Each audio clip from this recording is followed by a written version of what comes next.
Even though I've been knitting for a quarter of a century, every once in a while a project comes along that really challenges me. Sometimes it feels like nothing's going right, I get really frustrated, but after all is said and done, these are the things that I end up being the most proud of. This is one such project. It's my husband's tamarack cardigan.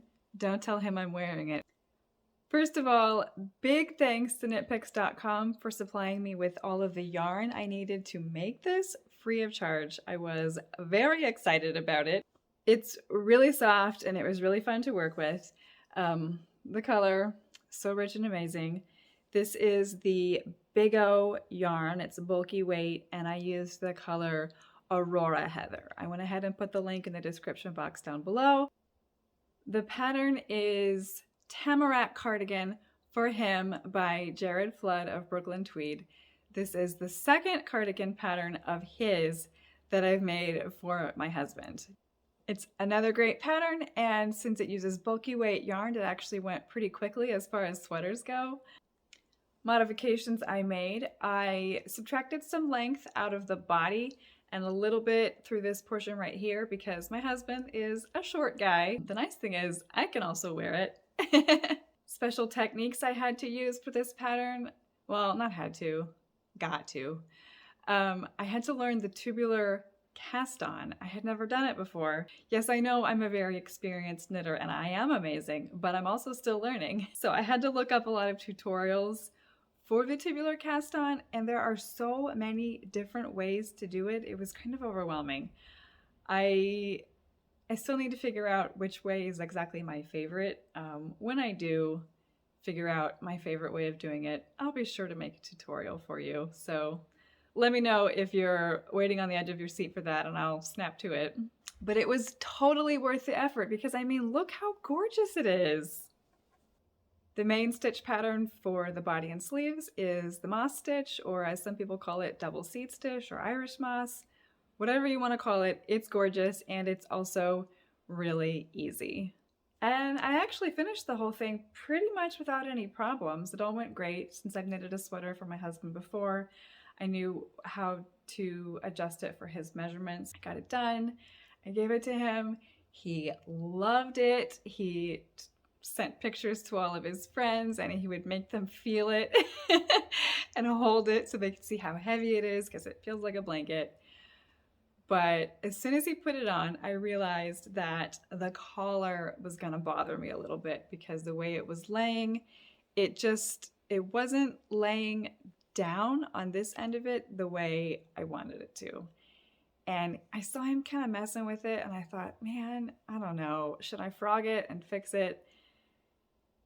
And then I convinced myself not to because normally my perceived mistakes are really not that big of a deal, and frogging, nobody wants to frog. Then I started knitting a sweater for myself and I could tell that it really was bothering him, and he finally admitted that it was. So I promised him that I would fix it, but I told him he had to wait until I was finished with my sweater because I just really wanted my sweater.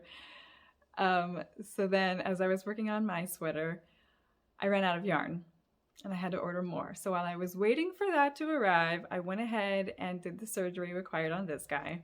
And let me tell you, frogging a tubular bind off, Kitchener bind off, Italian bind off, whatever you want to call it, is not for the weak. Oh my gosh. First of all, I had woven in the ends so well, I couldn't tell which was which. So I ended up having to just cut it on the edge and frog it from there. I had to take each stitch out individually from the bind off and then put in a safety line where I wanted to frog it back to so I could have enough yarn to work with after it was cut. And then I added more yarn on and knitted a bunch more rows, and then I bound off again and it looked a lot better. He was like, oh yeah, that's better. And of course I had to move the buttons over, but as soon as I did that, I knew it wasn't gonna look right. I had him put it on and I felt so discouraged because it really did look not good. The collar was better, still not perfect, but the button band, I just knew that I was gonna have to frog again. And so I was really, really contemplating exactly how I wanted to tackle it. At first I was thinking that instead of adding more rows to the whole thing, I would add some more short rows to the upper portion of the collar so that that would get wider but not the button band. But then I realized that the real problem was not with how many rows I had knitted on here, but with this amazing, gorgeous, beautiful tubular bind off. The pattern didn't say to do that. I took it upon myself because I wanted it to match the way the hem looks on the end of the sleeves and body. But as beautiful as it is, it's not as stretchy as the ribbing. And that's why it won't lay properly. Because this part, instead of being able to stretch down here where the body is wider, it's staying tighter. And so obviously I haven't fixed it yet. I've been researching various stretchy bind-offs. I keep coming back to Jenny's Super Stretchy. I already know that it works great. I already have a video for you about it. And all of the like tubular-ish bind-offs just don't seem to have the same amount of stretch that I need. So I think I'm gonna frog it again and do the Jenny Super Stretchy bind-off, and hopefully it will work a lot better because I ain't frogging it again after that. In case you've ever wondered, this is what the inside of a tubular bind-off looks like. You do a couple rows of tubular knitting and then graft them together with basically a Kitchener stitch.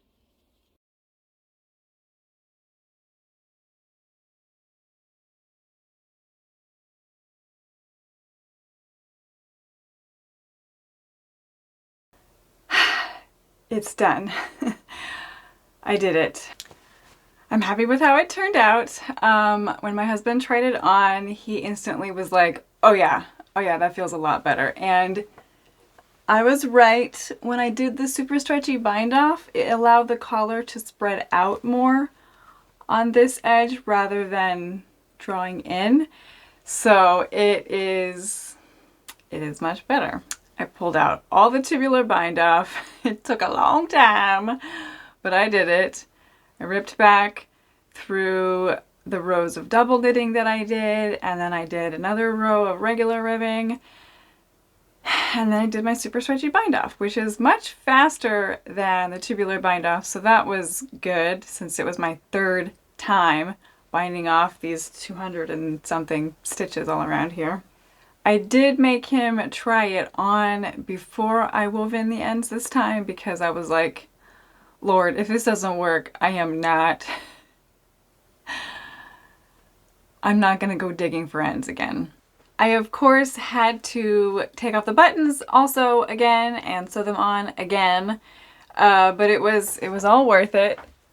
So you can see it's much better here now than it was before because the buttons are centered on the ribbing again and it's not got so much space over here that it's gapping a lot. And then the collar, it feels a lot more comfortable, and as you can see it kind of is able to fan out a little bit where the shoulder begins instead of tucking under like before. So, like I said before, after all these years of knitting, I'm always learning something new, and I learned not to get too stuck on one technique because every technique has its own set of pros and cons, and that's why it's great to have as many options in your tool belt as possible. Different bind-off methods, different cast-ons, all that stuff. I'm happy to be done with it. I was starting to feel really discouraged because I'm a monogamous knitter, which means I only do one project at a time. And since I finished this one and started a new project, and then I finished it again before I fully finished my sweater, and then I started my sweater again, and then this one kept calling me back. It was actually starting to feel a little bit stressful because I was like, no, I'm done and I've moved on. I'm done with this now. I don't want to keep going back to it. But it was totally worth it to fix it, and I'm glad that I did. And my husband loves me, of course. Who wouldn't love to be married to a knitter? Anyway, it was a great pattern. You should knit it, and don't forget to go and check out the yarn on knitpicks.com. The link is in the description. If you would like to support me, you can definitely buy through my affiliate link in the description.